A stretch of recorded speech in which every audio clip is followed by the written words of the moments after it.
asalaamaaleykum mbooloo mi maa ngi nuyu ñëpp di leen ziar di tàmbale nuyoo bi ci kilifa état yi fi teew tàmbale ko ci ministre de la formation professionnelle porte-parole du gouvernement muy Amadou Moustapha Ndiek Sarré di ci teg le ministre de la fonction publique Olivier Boucal di ci teg honorable député Maïmouna Bousso Dame Mbodj tous les directeurs généraux Habib Diop Fadilou Keïta ici présents ak le ministre conseiller aussi Aldiouma Sow ak le ministre aussi Bakary Sarr man nag bi ma gisee ñu annoncé dans les réseaux sociaux que Mame Birame Wathie dafa bind benn livre taf photo Ousmane Sonko ak photo président de la République Bassirou Diomaye Diakhar Faye ci kaw ne la jeunesse prend le pouvoir sama xel li ci njëkk a dem mooy Mame Birame dawul coow. Pourquoi je dis Mame Birame dawul coow mooy dafa am benn bindkat benn sociologue bu siiw bu nekk Allemagne bu bindoon ci 19e siècle benn livre Le savant et le politique muy Max Weber yaakaar naa ñi def sociologie xam nañu bu baax Max Weber et livre boobu Max Weber dafa doon distinguer lan mooy rôlu gëstukat bi xeltukat bi boroom xam-xam bi ak rôlu ki nga xam ne ci politique lay yëngatu ak ñoom ñaar naka nañuy interagir mais dafa waxoon ni acteur politique walla l'homme politique li koy caractériser mooy dafay faral di jël position mais tey bu ñu demee ba am ay journalistes yoo xam ne bu dëgg féetewee fenn pendant 10 ans sur 100 faits bu fekkee dëgg boobu dafa féetewoo ci benn camp dañuy continuer ne camp bii la dëgg féetewoo sans complexe ni complaisance il faut s'en féliciter te loolu mooy courage intellectuel. Courage intellectuel nekkul ci équilibrisme walla recherche de neutralité de façade boo xam ne kii wax ci penc mi da koy jéem a wane pour bañ ñu féetale ko fenn alors que xam nga fi dëgg féete. Mame Birame Wathie est un intellectuel courageux. su ma paree nag ci moom mi bind livre bi damay ñëw ci livre bi xët bi lan la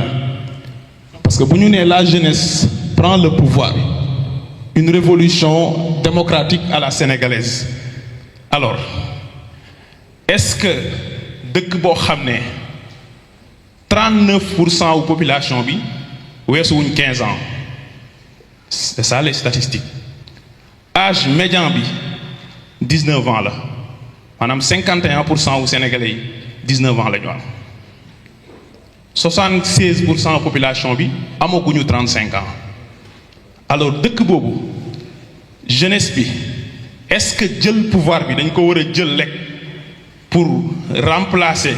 ay privilégiés yi fi nekkoon indiwaat yeneen privilégiés wala dañu ko war a jël pour transformer ko au service des citoyens et foofu la question wu notion de révolution war a duggee léegi man question mooy posé mooy est-ce que Sénégal c'est la première fois ñiy fal président de la République 1960 ba léegi fal nañ fi lu bari président de la République am nañu fi ñaari alternance avant 2024 am nañu fi alternance 2000 mu fal président Abdoulaye Wade am nañu alternance 2012 mu fal président Macky Sall donc 2024 ñu ñëw fal un président de la République muy Bassirou Diomaye Diakhar Faye est-ce que en soi loolu révolution la war a nekk est-ce que en soi loolu révolution la war a nekk su boobaa nag dafa am loo xam ne mën nañ ci interroger wu mooy naka nañu ko falee ak fan la jaar ba ñu fal ko muy benn deuxième bi mooy yan xalaat ban gisin ak yan tëralin la nar ci bopp réew mi moom ak ñi mu àndal su boobaa la révolution di dugg moo tax yaa ko wax léegi njaga nga ne est-ce que ci fin wu livre bi mooy est-ce que système bi jeex na anti système bi installé wu na anti système bi installé wu na mais système bi jeexagul c'est ça la vérité. et li koy wane mooy bu ñu nee li xew 2011 ci Moyen-Orient ak ci Afrique du Nord muy le printemps arabe tàmbalee Tunisie Égypte Libye Syrie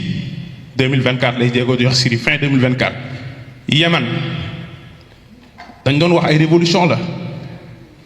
mais est-ce que Tunisie idéaux yu tunisiens yi doon xeex ba jëlee fa Ben Ali est-ce que installé wu na en Tunisie. Égypte li taxoon égyptiens yi jëlee fa Hosni Moubarak est-ce que tey ils sont heureux de Abdel Fattah al-Sisi. est-ce que Syrie mii am régime bu installé wu bees est-ce que fii ak 5 ans 10 ans 15 ans syriens yi dinañ dund ci régime boo xam ne ce sera pas un régime autocrate. loolu lim ñuy interroger mooy suñu nee révolution dafa am Sénégal mooy dafa am ay ñut yoo xam ne Sénégal moo leen tabax former leen ci école am ñu jàng ñii di liggéey ci administration publique ñii nekk ci privé ñii di ay sénégalais yi taaba di daan seen doole ak nekk comme dans le secteur informel yu taxaw ne dinañ def politique ci façon boo xam ne par exemple du ñoom ñooy dem jox xaalis sénégalais yi pour ñu voter leen mais dañuy laaj xaalis sénégalais yi pour ñu ànd ci projet boobu. un acteur politique mën a woote Dakar Arena mobiliser nit ñi ñu fay 300 millions wala 400 millions te loolu la financer avec campagne te pourtant il est au pouvoir il est premier ministre. Ça c'est une révolution. révolution bi mooy ay nit ñoo xam ne ils étaient dans la haute administration mën a sacrifier seen liggéey. le président Bassirou Diomaye Diakhar Faye par exemple Olivier Boucal qui est inspecteur du trésor bi ñu koy tëj ñu bëri ci sénégalais xamuñu ko. Fadilou Keïta est un exemple cadre à la CDC ñu tëj leen lu yàgg onk ñu transhumé wuñu parce que dañu am conviction bu ñu am ça c'est une révolution. alors kon bu fekkee dafa am ñu accéder au pouvoir ci façon bii li leen ko may am na loo xam ne seen chance la mais am na loo xam ne seen mérite la ñoom ak askan wu Sénégal. chance bi mooy wax nga ko sànq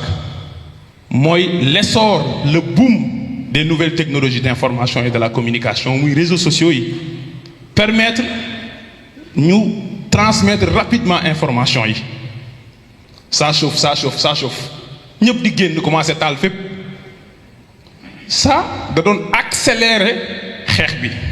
da doon tax spontanément ñi génn xeex. am na ñoo xam ne il y a 40 ans bu ñu ko amoon konoon Sénégal soppeeku na bu yàgg mérite bi mooy bëri na ay sénégalais yoo xam ne boo leen xoolee da ngay xam ne xam nañu réew mi lan moo ko téye xam nañ ce qu'il fallait pour réew mi changer mais est-ce qu'ils sont prêts wala est-ce qu'ils étaient prêts à payer le prix est-ce que pare woon nañ pour seeni xalaat jaral leen dugg kaso est-ce que pare woon nañ pour seeni xalaat jaral leen seen bakkan ñu perte ko et c'est ça le mérite de tous les Sénégalais qui se sont sacrifiés jusqu'à l'aboutissement du projet Pastef au pouvoir. et damay fàttali ne Sidy Lamine Niass daan na wax ni te loolu dëggal nga ko tey Mame Birame si livre mooy Sénégal tôt ou tard révolution moo koy changer. révolution nag buñ ci taxawee boo bindee ci dictionnaire bi wala nga tapé Google lan mooy révolution daf lay naan c'est un changement brusque wala un changement brutal wala benn changement bu violent comme révolte mais Sidy Lamine Niass a toujours distingué révolte ak révolution. révolution mooy changement bu profond boo xam ne dañuy bouleverser benn ordre bu établi lu ñuy wax système jàllar bi ko indi beneen système loolu la ñuy wax ne entamé nañ processus bi waaye processus bi jeexagul. lu tax processus bi jeexagul mooy réew moo xam ne pour amortir bor bi en principal ci at bii ñu ñëw di nga génnee 2900 milliards réew moo xam ne les intérêts de la dette l'intérêt de la dette 931 milliards la état bi war a génnee at bii di ñëw pour fayu riba bi tegu ci bor bi est-ce que réew moomu teg nañ ko ci cycle ci ni ñuy gérer finances publiques yi ci loo xam ne baax na réew moo xam ne li mu war a fay bor ci juróomi at yi ñu jëm mat na 11 000 milliards li jot li wér li nga xam ne moo mat a def mooy ñun askanu Sénégal ñu xam ne réew mii ñu ànd xeex ba jëlee ko ci loxo ay doxandéem parce que ay sénégalais yu ñuul lañ mais réew mi dañ ko jébbale woon teg ko ci loxo yoo xam ne yow mun nga waat ci kaamil ne du ñu détourner un seul franc Moustapha Sarré sañu ko Olivier Bougal sañu ko est-ce que dañu war a taxaw di xaar ñooñu indil ñu changement wala révolution bi si ñun la war a tàmbalee si suñu mentalité ci ni ñuy agiré suñu diggante ak état ku ci nekk boo xëyee dans le quotidien nga laaj sa bopp ban responsabilité nga am pour taxaw pour jëmmal changement boobu pour fii ak fukki at ak ñaar fukki at révolution bu mën a jëm. asalaamaaleykum wa rahmatulah